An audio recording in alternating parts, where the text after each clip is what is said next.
Hi friends, నమస్తే. ప్రజాసేవ Telugu channel కి స్వాగతం. ఇక్కడ దసరాకి 5 కొత్త పథకాలని లాంచ్ చేయాలి అని చెప్పేసి తెలంగాణ రాష్ట్ర ప్రభుత్వం అయితే ఆలోచన చేస్తుంది. దానికి సంబంధించినటువంటి ఆర్టికల్ ప్రముఖ దినపత్రికలో ప్రచురించడం అయితే జరిగింది. ఆ యొక్క విషయాలని నేను మీకు ఈ వీడియోలో అందించడం అయితే జరుగుతుంది. వీడియోని ఎక్కడా కూడా స్కిప్ చేయకుండా చివరి వరకు కంటిన్యూ చేయండి.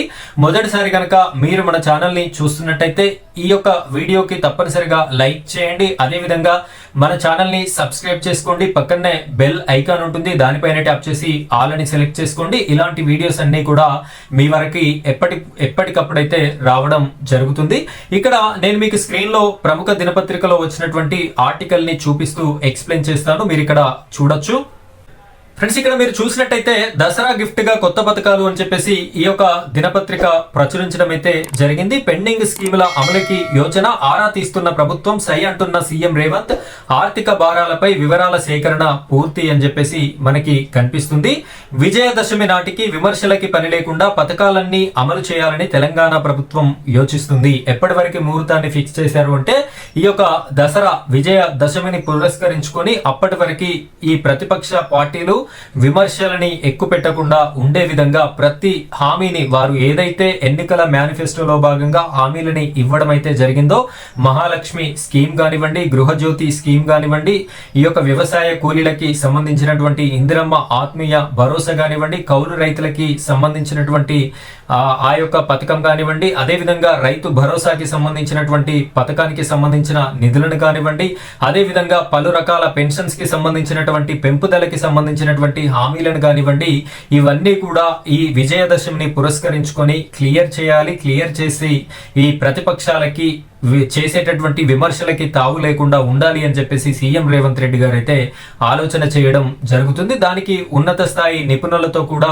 ఆర్థికంగా ఏ విధంగా ఉంది పరిస్థితి, అసలు ఈ పథకాలని అమలు చేసేందుకు మన దగ్గర సరిపడేంత బడ్జెట్ ఉందా లేదా, ఆర్థిక స్థితిగతులు ఏ విధంగా ఉన్నాయి అనేటటువంటి విషయాలను కూడా తెలంగాణ రాష్ట్ర ప్రభుత్వ ముఖ్యమంత్రి గారైతే ఆలోచన చేస్తూ ఈ యొక్క నిర్ణయాలను సమీక్షించడం అయితే జరుగుతుంది అని చెప్పేసి ఈ వార్తాపత్రికలో మనకి క్లియర్ గా చేయడం అయితే జరిగింది.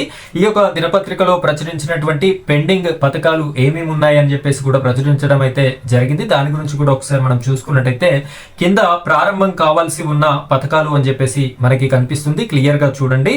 అభయహస్తంలో మరికొన్ని పథకాలు ప్రారంభం కావాల్సి ఉంది. ఇంకా మహిళలకి నెలకి 2,500 రూపాయలు ప్రతి మహిళకి, అర్హత కలిగినటువంటి ప్రతి మహిళకి ఈ యొక్క 2,500 రూపాయలు జమ చేస్తాము అని చెప్పేసి చెప్పడం అయితే జరిగింది. ఆనాడు ఎన్నికల్లో భాగంగా ఈ యొక్క డబ్బులనైతే దసరాకి ఇస్తాము అని చెప్పేసి ఈ ప్రముఖ దినపత్రిక ప్రచురించడం అయితే జరిగింది. నెక్స్ట్ పథకం గురించి చూసుకున్నట్టయితే రైతులకి, కౌలు రైతులకి ఎకరానికి 15,000, రైతులకి రైతు భరోసా, అదే విధంగా కౌలు చేసుకునేటటువంటి వారికి కౌలు రైతు భరోసా, ఇది 15,000 ఎకరానికి ఇస్తాము అని చెప్పేసి చెప్పడం జరిగింది.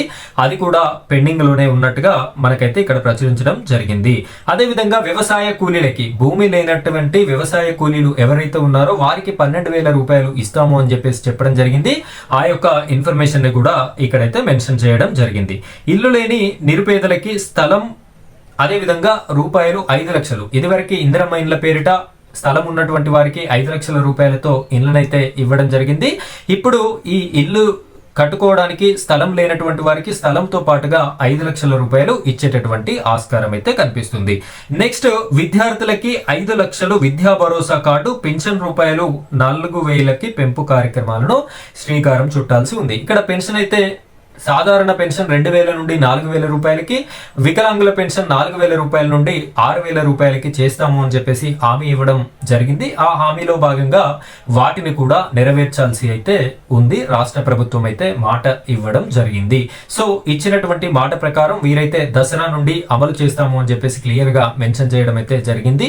దీని మీద మీ యొక్క అభిప్రాయం ఏంటి? అసలు ఈ దసరాకి స్టార్ట్ అవుతాయి అని చెప్పేసి అనుకుంటున్నారా లేదా అనేటటువంటి క్లియర్ ఇన్ఫర్మేషన్ మీకైతే కామెంట్ రూపంలో తెలియజేస్తారని కోరుకుంటున్నాను. ఇది ఫ్రెండ్స్ ఇవాల్టి వీడియో. మరో వీడియోతో మళ్ళీ కలుద్దాం. Thank you friends, thank you very much.